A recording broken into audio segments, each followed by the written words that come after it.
சித்த மருத்துவத்தில் அன்றும் இன்றும் என்றென்றும் சேலம் சிவராஜ் சித்த வைத்தியசாலை ஒரு சகாப்தம். இந்தியாவில் 7 தலைமுறைகளாக தொடர்ந்து சித்த வைத்தியம் செய்து வரும் ஒரே ஸ்தாபனம் சேலம் சிவராஜ் சித்த வைத்தியசாலை மட்டுமே. இந்த சின்ன திரையை பார்த்துட்டு இருக்கிற எல்லா சகோதரர்களுக்கும் என் வணக்கம். 7 தலைமுறையா தொடர்ந்து சித்த வைத்தியம் செஞ்சுட்டு வந்த நம் சிவராஜ் தாத்தாவின் பேரன் நான். சேலம் சிவராஜ் சித்த வைத்தியசாலையின் மருத்துவ முகாங்கள் எல்லா இடத்துலையும் தொடர்ந்து நடைபெறும். இதுக்கு உங்க அன்பும் ஆதரவும் எங்களுக்கு எப்பவும் தேவை. எப்பயும் ஏண்டா பேர பசங்களா இந்த மாதிரி தப்பு பண்றீங்க அப்படின்னு சொல்லும் நம்ம அன்பு சிவராஜ் தாத்தாவின் ஆசிர்வாதத்துடன் அவர் கூறிய அறிவுரைகளை உங்களுக்கு சமர்ப்பிக்கிறேன்.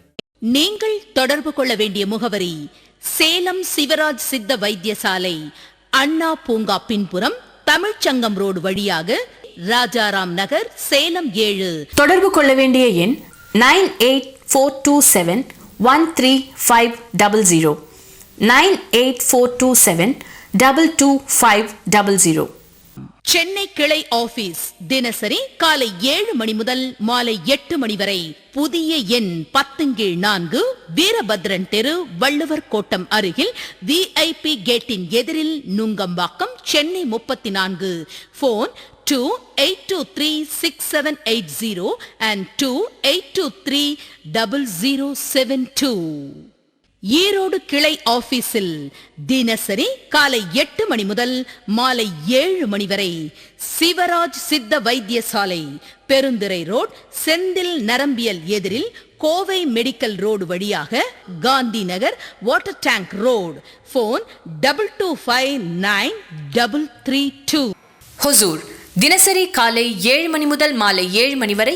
M13 ஆவளம்பள்ளி ஹட்கோ, ஸ்டேட் பேங்க் பின்புறம், அத்வைத் இன்டர்நேஷனல் ஸ்கூல் அருகில், பாகலூர் ரோட், ஹொசூர். தொடர்புக்கு 9842722500 9842713500. திருப்பத்தூர் தினசரி காலை 7 மணி முதல் மாலை 7 மணி வரை. 88/3 காந்தி ரோட், GH எதிரில், திருப்பத்தூர். தொடர்புக்கு 7448811500 9842722500.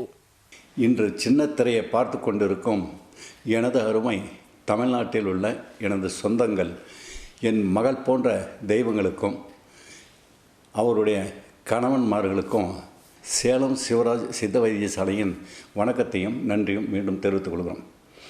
இன்னொரு காரணம் புரிஞ்சுங்க. இப்போ உங்களுக்கு பையன் பிறந்துட்டான்ல, குழந்தை பிறந்துச்சுன்னு உங்கள் அப்பா அம்மா வந்து என் பையன் மாதிரியே ஜாலியாக இருக்கிறான், பொண்ணு வீட்டார் ஜாலியாக இருக்குன்னு சொல்கிறாங்கல்ல.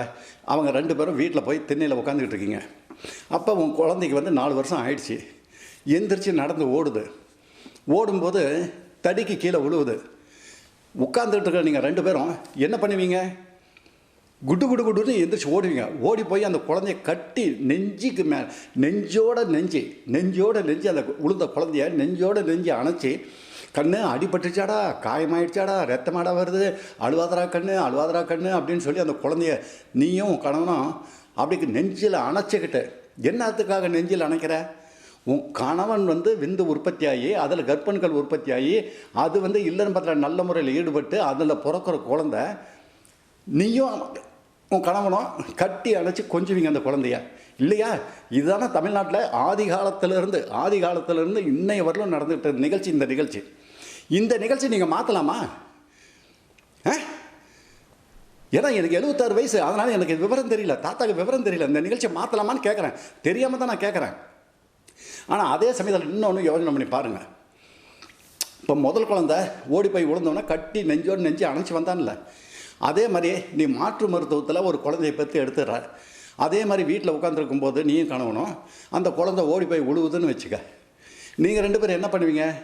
உட்காந்துக்கிட்டு இருக்கிற மாதிரியே இருந்துக்கிட்டு, டே எந்திரிச்சு வா, நான் தான் தலையால் அடிச்சுக்கிட்டேன், ஓடாதரான்னு ஓடி போய் விழுவுறேன், இங்கே வா பார்க்கலாம், காயம் ஆகி போச்சா என்ன, வா அப்படின்னு அந்த குழந்தைய தூக்கி கூட வைக்காமல் அப்படியே நீங்கள் பார்ப்பீங்க.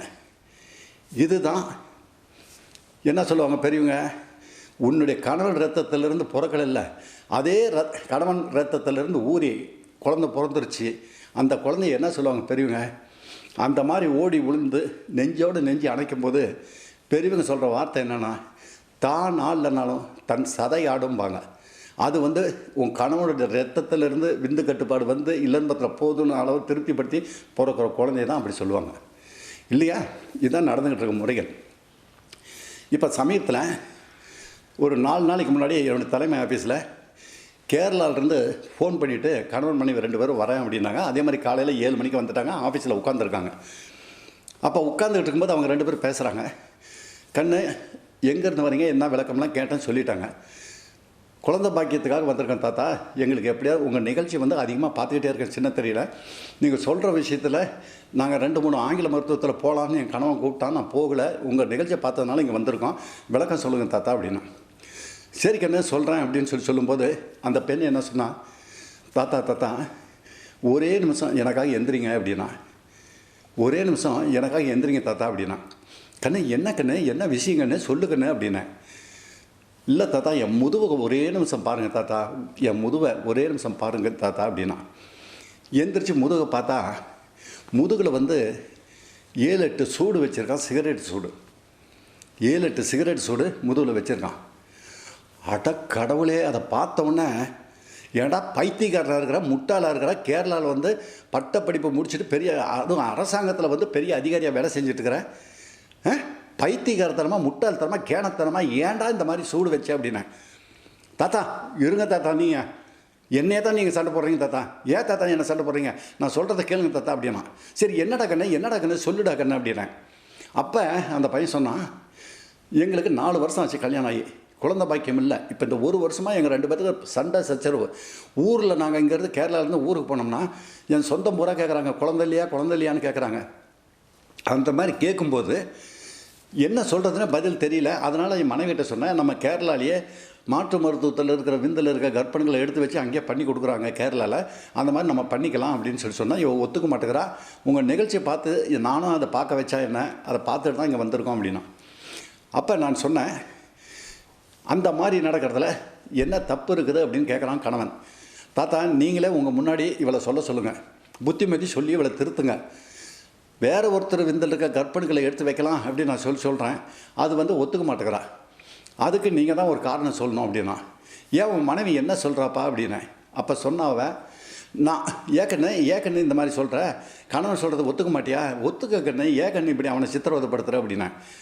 தாத்தா நான் வந்து செத்து போயிடுறேன், நான் வந்து செத்துடுறேன், இவரை வந்து வேறு கல்யாணம் பண்ணிக்க சொல்லுங்கள். வேறு கல்யாணம் பண்ணிக்கிட்டு அந்த பெண்ணுக்கு வந்து இந்த மாதிரி எடுத்து வச்சு அந்த குழந்தை பாக்கியத்தை பண்ணி கொடுக்கட்டும். எனக்கு வேண்டாம் தாத்தா, என் மனசாட்சி ஒத்துக்கலை தாத்தா, நான் தமிழ்நாட்டில் பிறந்திருக்கேன், என் மனசாட்சி ஒத்துக்கலை தாத்தா அப்படின்னா. அவளும் பட்டப்படிப்பு முடிச்சிருக்கிறவ. சரி அந்த என் மகள் போன்ற தெய்வங்கள் தாத்தாட்ட சொன்னோன்னே சரி அப்படின்னு சொல்லி ஒத்துக்கிட்டேன். அப்போ அந்த கணவன் கேட்குறான், இப்போ தாத்தா முன்னாடி நீ எனக்கு சொல்லணும், பேரை சொல்கிறான், தாத்தா முன்னாடி நீ இப்போ விவரம் கரெக்டாக சொல்லணும், புரியுதா உனக்கு, முன்னே என்னை ஏமாற்றிக்கிட்டு இருந்த, இப்போ கரெக்டாக சொல்லணும். வேறு ஒருத்தர் விந்தில் இருக்கிற கர்ப்பணிகளை எடுத்து வச்சு அந்த குழந்தைய பெற்றுக்கிறதுல உனக்கு என்ன தவறு அப்படிங்கிறத சொன்னீங்கன்னா, நீ சொல்கிற விஷயங்கள் சரியாக இருந்தால் நான் திருந்துறேன், சரி இல்லைன்னா நீ தாத்தா முன்னாடியே இந்த சிகிச்சைக்கு ஒத்துக்கணும் அப்படின்னா. அப்போ அந்த பெண், என் மகள் போன்ற தெய்வம், தமிழ்நாட்டில் என் மகள் போன்ற தெய்வம் பேசின வார்த்தையை இந்த தாத்தானால் 76 வயசில் காதில் கேட்க முடியாத அளவுக்கு போயிடுச்சு. என்ன காரணம் அப்படின்னாக்க, என் மகள் போன்ற தெய்வம் சொல்கிறான், என்ன வார்த்தை சொல்கிறா தெரியுமா, இப்போ உனக்கு தெரிஞ்ச நண்பர்கள் கேரளாவில் 2-3 ஃப்ரெண்ட்ஸுங்க உயிராக பழகிட்டு இருக்காங்க, உங்கள்கிட்ட நம்ம வீட்டுக்கும் வந்துட்டுருக்காங்க. அந்த நண்பர்களில் உனக்கு பிடிச்ச நண்பனை ஒருத்தனை எனக்கு ஏற்பாடு பண்ணி கொடு. அந்த நண்பர்களில் உனக்கு பிடிச்ச நண்பனை எனக்கு ஏற்பாடு பண்ணி கொடு. நான் என்ன பண்ணுறேன், அவனுடைய வீட்டில் போய் இருந்துக்கிறேன். அவனுடைய வீட்டில் போய் இருந்து தினசரி அவனை இல்லன்பத்தில் ஈடுபடுன்னு சொல்லி ஒரு நாளைக்கு 2 முறை 3 முறை அவனை இல்லன்பத்தில் ஈடுபட வச்சு, அதில் கர்ப்பம் உண்டாகி மாதங்கள் கடந்து போய் குழந்தை பிறந்து அந்த குழந்தைய வந்து நான் எடுத்துக்கிட்டு உங்ககிட்ட வந்து மாமா இந்த மாமா உனக்கு பையன் பிறந்திருக்குது அப்படின்னு கொடுக்குறேன், நீ வாங்கிக்கிறியா அப்படின்னா. மாமா உனக்கு நண்பன் மூலிமா குழந்தை பிறந்தது, இந்த உனக்கு பையன் பிறந்துட்டான், கொடுக்குறேன், வாங்கிக்கிறியா அப்படின்னா. எந்திரிச்சு பலாருன்னு கடத்தில் அடிச்சிட்டான். அடித்த உடனே எனக்கு கோவம் வந்துருச்சு. நான் எந்திரிச்சு அவனை அடிக்கலான்னு எந்திரிக்கும்போது இந்த 76 வயசு தடுக்குது. இந்த 76 வயசு அவனை அடிக்கலான்னு போகும்போது மனசு தடுக்குது. மனசாட்சிக்கு விரோதமாக ஏற்படும், தப்பு பண்ணக்கூடாது அப்படின்ட்டு அப்படியே அடங்கி உட்காந்துட்டேன். அந்த நேரம் அந்த பையனை பார்க்கும்போது அந்த புள்ள உனக்கு பையன் பிறந்தலான்னு கொடுக்குறேன் வாங்கிக்கிறியான்னு சொன்ன உடனே அப்படியே உட்காந்துக்கிட்டு கடன்னு அழுகுறான். உண்மையாலுமே நான் வணங்கும் ஆஞ்சநேயர் சத்தியமாக இது நடந்த நிகழ்ச்சி. இது அப்படியே நீங்கள் கேளுங்க. இதில் பொய்யோ தாத்தா போய் பேச வேண்டிய அவசியம் இல்லை, போய் பேசலை. நான் அழுகுறான். அழுதுட்டு 5 நிமிஷம் கழிச்சு அந்த புள்ள கையை ரெண்டையும் பிடிச்சிட்டு நெத்தியில் இப்படி வச்சுக்கிட்டு அழுன்னு அழுகுறான். அந்த புள்ள பேரை சொல்லி தெரிஞ்சோ தெரியாமலோ தப்பு செய்ய இருந்தவனை என்னுடைய வாழ்க்கையில் மாற்றி என்னுடைய விந்திலிருந்து கர்ப்பங்கள் உற்பத்தியாகி அதில் இல்லன்பத்தில் ஏற்பட்டு அதில் பிறக்கிற குழந்தை தாங்கன்னு நம்மளுடைய குழந்தை. இப்போ நான் திருந்திட்டங்கன்னு அந்த பொண்ணு கையை பிடிச்சிட்டு அழுகுறான். ஏன்னா அந்த வார்த்தையை அவள் கேட்டான். வேற ஒருத்தங்கிட்ட நண்பர்கிட்ட போய் பெற்று எடுத்து கொண்டுட்டு வந்து கொடுக்குறாங்கிறத கேட்டவொன்னே அவனுக்கு, ஏன்னா தமிழ்நாட்டில் பிறந்ததுனால அவனுக்கு சூடு சொர்ணம் எல்லாமே இருக்குது. தமிழ்நாட்டில் பிறந்ததுனால அவனுக்கு சூடு சொர்ணம் இருக்கிறதுனால வேற ஒருத்தர் விந்தில் இருக்கிற கர்ப்பணுக்களை எடுத்து வச்சு தான் பிறக்கணுங்கிறது. இனிமேல் எனக்கு அந்த வேலையே வேண்டாம், முடிஞ்ச மட்டும் என் நண்பர்களுக்கு இந்த நிகழ்ச்சியை நான் சொல்கிறேன் தாத்தா அப்படின்னு சொல்லிவிட்டு ட்ரீட்மெண்ட் மட்டும் கொடுங்க தாத்தா, இது எப்படி பண்ணுவீங்க அப்படின்னு கேட்டான். சித்த வைத்திய மூலிகை மருந்து நீ நினைக்கிற மாதிரி 1 மாதத்துலையும் இல்லை மாற்று மருத்துவத்தில் பண்ணுற மாதிரி ஊசி மூலிமா செலுத்தி ஒரே மாதத்தில் ரிசல்ட் வருதோ இதில் சித்த வைத்தியத்தில் பண்ண முடியாது. சித்த வைத்தியத்தில் உன் உச்சந்தலையிலிருந்து கால் அடிப்பாங்க 4448 நாடி நரம்புகளும் சீராக வலு ஏற்படணும். அது பேர் தான் நரம்பு தளர்ச்சிங்கிறத பாதிப்புன்னு சொல்கிறது.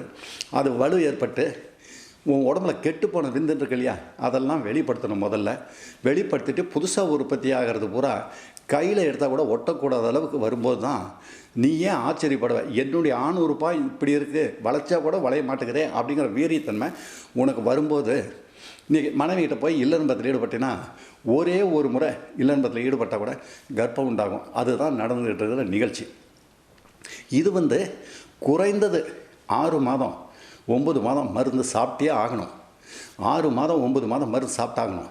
இன்றைக்கி அணுக்களே உன் உடம்புல இல்லை, விந்து கட்டுப்பாடே இல்லை, ஆண் குறிக்கை செயலிலேருந்து போச்சு. அந்த மாதிரி இருந்தால் கூட இந்த சித்த வைத்தியத்தில் சேலம் சிவராஜ் தாத்தா இந்த 6 மாதத்தில் மருந்து சாப்பிட்டுட்டு வரும்போது உனக்கு விந்தினுடைய அளவு, கர்ப்ப அணுக்கள் எவ்வளோ உற்பத்தி ஆகிருக்குது, ஊர்ந்து போகிற தன்மை எந்த அளவுக்கு இருக்குதுங்கிறத நீயா உங்கள் ஊர்லேயே பரிசோதனை பண்ணி டெஸ்ட் எடுத்து பார்த்தீங்கன்னா நீ ஏன் ஆச்சரியப்பட்டு தாத்தாட்ட நன்றி சொல்லுவேன்.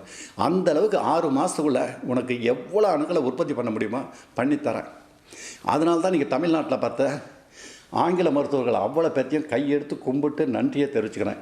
இந்த குழந்தை பாக்கியத்தை பண்ணிட்டு இருக்கிற மருத்துவர்கள் அவ்வளோ பேர்த்துக்கும் நன்றியை மனதார நன்றியை தெரிவிச்சுக்கிறேன். எதுக்காக தெரிவிச்சுக்கிறேன்னாக்கா, இன்றைக்கி அதிகபட்சமான ஆங்கில மருத்துவர்கள் பார்த்தீங்கன்னாக்கா அவங்க பேர் ஊர் என்ன மருத்துவர் அப்படிங்கிறத சொல்ல முடியாது, சொல்லவும் கூடாது.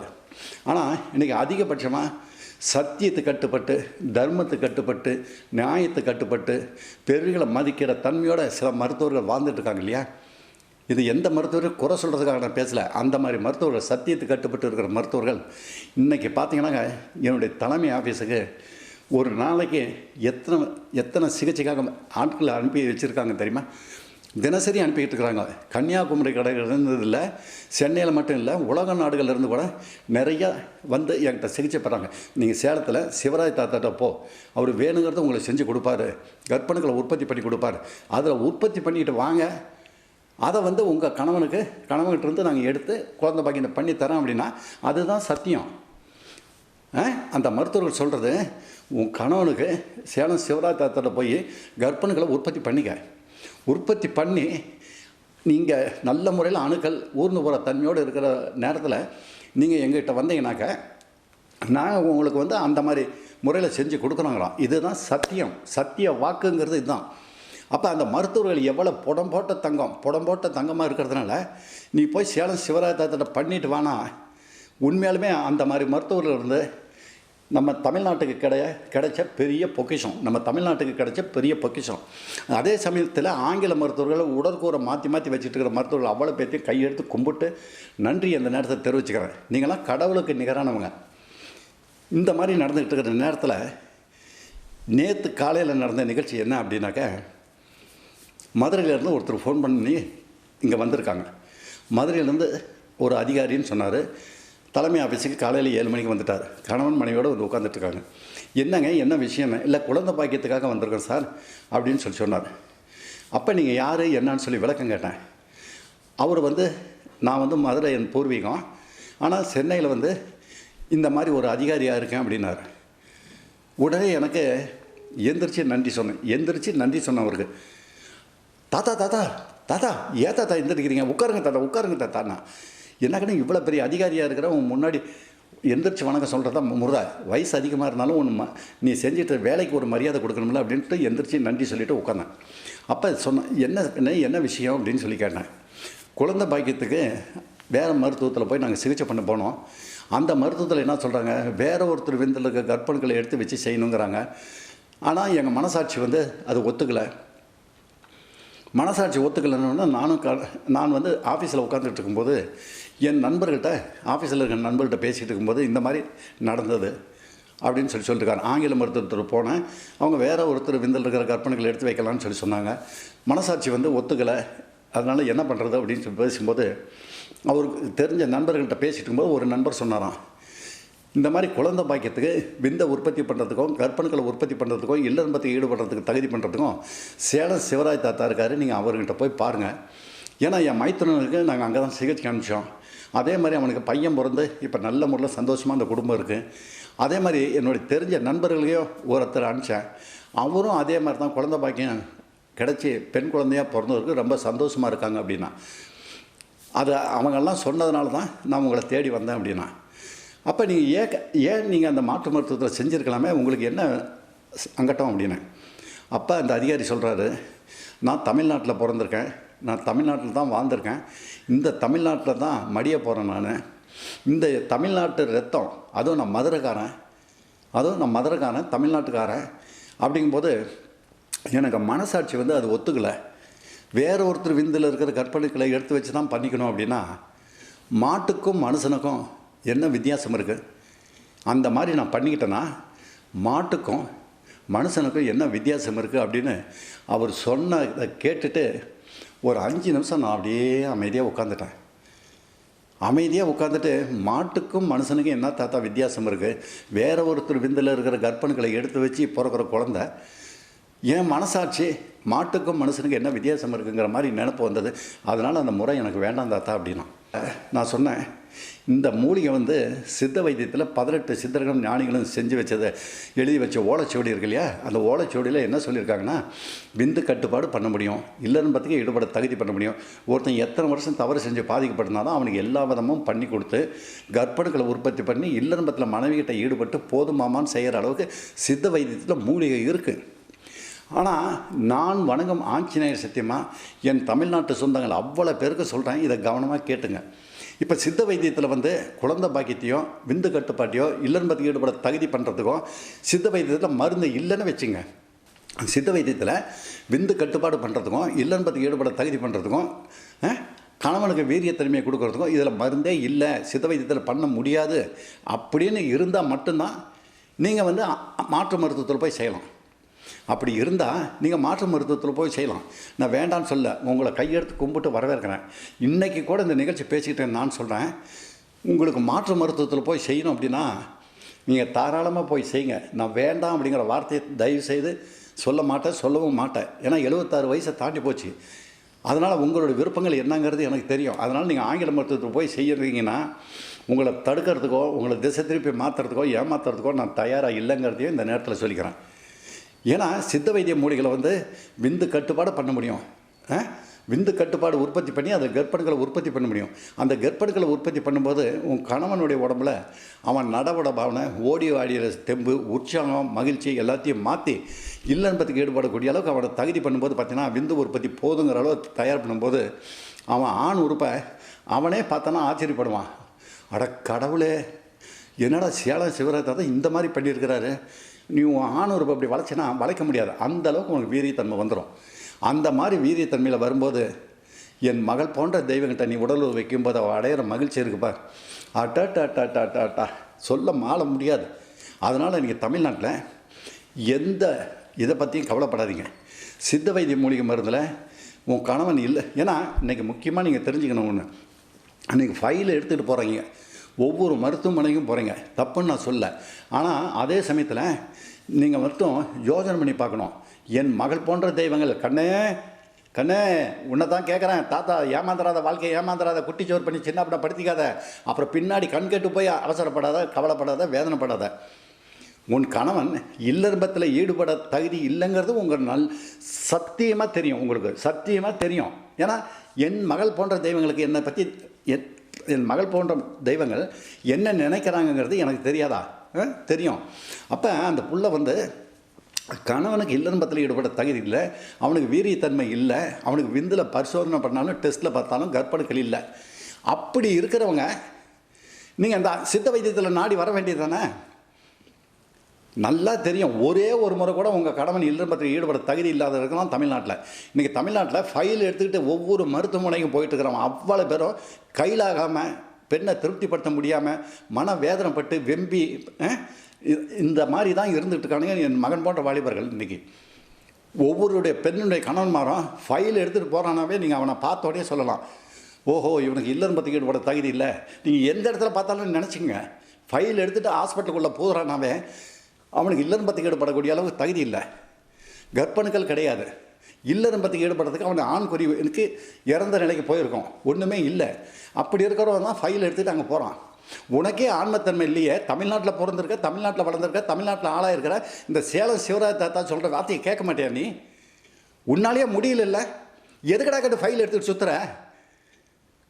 எதுக்கு ஃபைல் எடுத்துகிட்டு சுற்றுற? அறிவு இல்லையா, சிந்தனை இல்லையா? என்ன பட்டப்படிப்பு படிச்சிருந்தாலும் சரி, கை நாட்டு போடுறவனா இருந்தாலும் சரி, விவசாயம் பண்ணிட்டு இருக்கணும் சரி, ஏன் உனக்கு அறிவு இருக்க மாட்டேங்குது? நான் சொல்லியிருக்கேன், தமிழ்நாட்டில் இருக்கிறவங்க அறிவு சிந்தனை உள்ளவங்க அற்புதமான உலக நாடுகளில் யாருமே இப்படி இருக்க மாட்டாங்க. நான் ஒவ்வொரு நிகழ்ச்சியும் சொல்கிறேன்.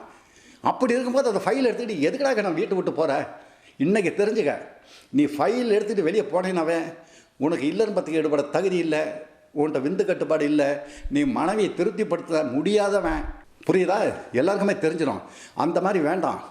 என்னுடைய தமிழ்நாட்டில் பிறந்த என் மகன் போன்ற வாலிபர்களுக்கு என்ன வேணுமோ அதை சேலம் சிவராஜ் தாத்தா பண்ணி கொடுக்குறான்.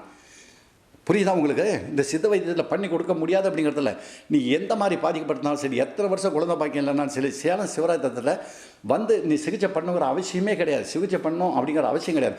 ஒரே ஒரு முறை தாத்தா எனக்கு இத்தனை வருஷமாக குழந்தை இல்லை, இதுக்கு என்ன தாத்தா பண்ணலான்னு கேட்டேன்னா, உனக்கு அறிவுரை அற்புதமாக விளக்கமாக என் மகனும் நீயும் ஏற்றுக்கிற அளவுக்கு உனக்கு விளக்கத்தை நான் சொல்கிறேன். அந்த மாதிரி விளக்கம் சொல்லும்போது சேலம் சிவராஜ் தாத்தா ஒரு பொய்யை பேசாமல் இந்த விளக்கத்தை சொல்லும்போது உனக்கு திருப்திப்பட்டதுன்னா, நான் வணங்கம் ஆஞ்சநேயர் சத்தியமாக சொல்கிறேன், உனக்கு விருப்பப்பட்டதுன்னா மட்டும் என்கிட்ட சிகிச்சை பண்ணு. ஆலோசனை பண்ணுறதுக்கு காசு கேட்கல, பணம் கேட்கல. நீ எந்த ஊரில் இருந்தாலும் சரி, உலக நாடுகளில் இருந்தாலும் சரி, ஆலோசனை பண்ணு. இது சித்த வைத்தியத்தில் குழந்தை பாக்கியத்தை பண்ணி கொடுக்குறது தமிழ்நாட்டில் 18 சித்தர்களும் ஞானிகளும் சொல்லி வச்சதுக்கு அடுத்தது இந்த சித்த வைத்தியத்துக்கு தமிழ்நாட்டில் இந்த சித்த வைத்தியனா அதனுடைய அத்தாரிட்டி நான் தான் அப்படிங்கிறத இந்த நேரத்தில் பெருமையாக நான் உங்களுக்கு தகவல் தெரிவிச்சுக்கிறேன். ஏன்னா சித்த வைத்தியத்தில் சேலம் சிவராஜ் தாத்தானால தான் பண்ண முடியும். ஏன்னா 76 வயசை தாண்டி வந்திருக்கேன். 76 வயசை தாண்டி போயிட்டு இருக்கிறேன். நான் என் மகள் போன்ற பெண்களுக்கும் அவங்க கணவன்மார்களுக்கும் சந்தோஷப்பட்டு குழந்தை குட்டி பெற்றுட்டு 3 பேரும் 100 வாழக்கூடிய அளவுக்கு தகுதி பண்ண கொடுக்க முடியும் அப்படிங்கிறத இந்த நேரத்தை தெரிவிச்சுக்கிட்டு, என் மகள் போன்ற தெய்வங்களுக்கும் கணவன்மார்களுக்கும் என் நன்றியை தெரிவித்து முடித்துக்கொள்கிறேன். நன்றி, வணக்கம். டாக்டர் அவர்கள் கீழ்க்கண்ட இடங்களுக்கு மருத்துவ முகாம் வருகிறார். திருச்சி 1ஆம் தேதி மற்றும் 9ஆம் தேதி காலை 6 மணி முதல் மாலை 5 மணி வரை ஹோட்டல் அபிராமி, சென்ட்ரல் பஸ் நிலையம், அண்ணா சிலை அருகில். திருப்பூர் 1ஆம் தேதி காலை 6 மணி முதல் மதியம் 12 மணி வரை SAP residency, 111 municipal office road. Thanjai 2ஆம் தேதி காலை 6 மணி முதல் மதியம் 12 மணி வரை அசோக் லாட்ஜ், அப்ரஹாம் பண்டிதர் ரோட், சாந்தி தியேட்டர் ரோட். கும்பகோணம் 2ஆம் தேதி மதியம் 2 மணி முதல் மாலை 5 மணி வரை ஹோட்டல் திருமால், ஜான் செல்வராஜ் நகர், புதிய பஸ் நிலையம் அருகில்.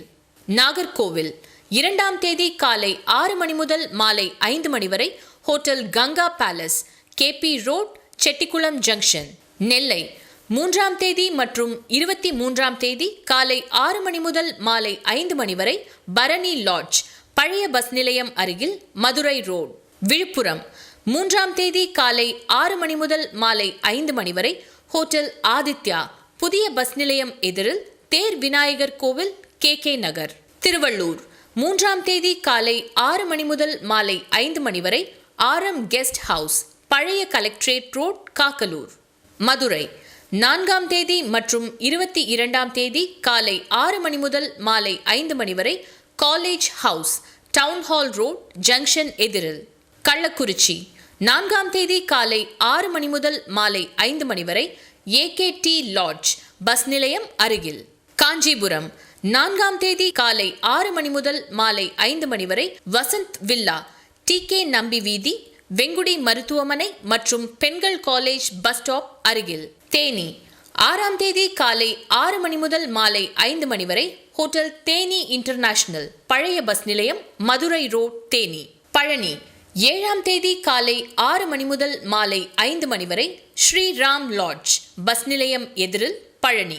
திண்டுக்கல், 8ஆம் தேதி மற்றும் 24ஆம் தேதி காலை 6 மணி முதல் மாலை 5 மணி வரை hotel Aishwarya, Spencer compound, bus நிலையம் எதிரில். திருவண்ணாமலை, 9ஆம் தேதி மற்றும் 22ஆம் தேதி காலை 6 மணி முதல் மாலை 5 மணி வரை ராதா லாட்ஜ், 94, சின்னக்கடை வீதி. வேலூர், 11ஆம் தேதி காலை 6 மணி முதல் மாலை 5 மணி வரை hotel Ranga lodging house, number 3, தென்னைமரம் தெரு. கடலூர், 11ஆம் தேதி காலை 6 மணி முதல் மதியம் 12 மணி வரை hotel car lodge, 62, Lawrence road. Chidambaram, மதியம் 2 மணி முதல் மாலை 5 மணி வரை ஜெயராம் லாட்ஜ், 24, SP கோயில் தெரு. மாயவரம், 12ஆம் தேதி காலை 6 மணி முதல் மதியம் 12 மணி வரை அல் முஜமல் லாட்ஜ், பழைய பஸ் நிலையம் அருகில். நாகப்பட்டினம், 12ஆம் தேதி மதியம் 2 மணி முதல் மாலை 5 மணி வரை குமார் லாட்ஜ், புதிய பஸ் நிலையம் எதிரில். மன்னார்குடி, 13ஆம் தேதி காலை 6 மணி முதல் மதியம் 12 மணி வரை ஹோட்டல் காவேரி லாட்ஜ், புதிய பஸ் நிலையம் எதிரில். புதுக்கோட்டை, 13ஆம் தேதி மதியம் 2 மணி முதல் மாலை 5 மணி வரை ஹோட்டல் ராயல் பார்க், புதிய பஸ் நிலையம் எதிரில். திருப்பூர், 14ஆம் தேதி காலை 6 மணி முதல் மாலை 5 மணி வரை SAP residency, 111, municipal office road. Kovai, 13ஆம் தேதி மற்றும் 26ஆம் தேதி காலை 6 மணி முதல் மாலை 5 மணி வரை ஸ்ரீ லக்ஷ்மி லாட்ஜ், லக்ஷ்மி ஜுவல்லரி அருகில், ராஜவீதி. கரூர், 14ஆம் தேதி காலை 6 மணி முதல் மாலை 5 மணி வரை ஆர்த்தி ஹோட்டல், பஸ் நிலையம் அருகில். புதுவை, 16ஆம் தேதி காலை 6 மணி முதல் மாலை 5 மணி வரை ஹோட்டல் ஸ்ரீ சப்தகிரி, பஸ் நிலையம் எதிரில், புதுவை. தென்காசி, 18ஆம் தேதி காலை 6 மணி முதல் மாலை 5 மணி வரை கிருஷ்ணா டூரிஸ்ட் ஹோம், 2, பழைய பஸ் நிலையம் ரோட். கிருஷ்ணகிரி, 20ஆம் தேதி காலை 6 மணி முதல் மாலை 5 மணி வரை ஸ்ரீ வெங்கடேஸ்வரா லாட்ஜ், AVR நகைக்கடை எதிரில், 239, பெங்களூர் ரோட். ஆரணி, 21ஆம் தேதி காலை 6 மணி முதல் மாலை 5 மணி வரை ஸ்ரீ சாய் சுவாமி லாட்ஜ், ஸ்ரீ பாலாஜி பவன், பஸ் நிலையம் அருகில், ஆரணி. ராம்நாட், 24ஆம் தேதி காலை 6 மணி முதல் மாலை 5 மணி வரை ஹாஜா பேலஸ், துரைராஜ் சத்திரம் வீதி. சிவகங்கை, 25ஆம் தேதி காலை 6 மணி முதல் மாலை 5 மணி வரை ஸ்ரீ சண்முக பவன், அரண்மனை வாசல். சிவகாசி, 26ஆம் தேதி காலை 6 மணி முதல் மதியம் 12 மணி வரை மனிஷ் லாட்ஜ், பஸ் நிலையம் பின்புறம். பொள்ளாச்சி, 27ஆம் தேதி காலை 6 மணி முதல் மாலை 5 மணி வரை சக்தி ஹோட்டல், 144, கோவை ரோட். மேட்டுப்பாளையம், 28ஆம் தேதி காலை 6 மணி முதல் மாலை 5 மணி வரை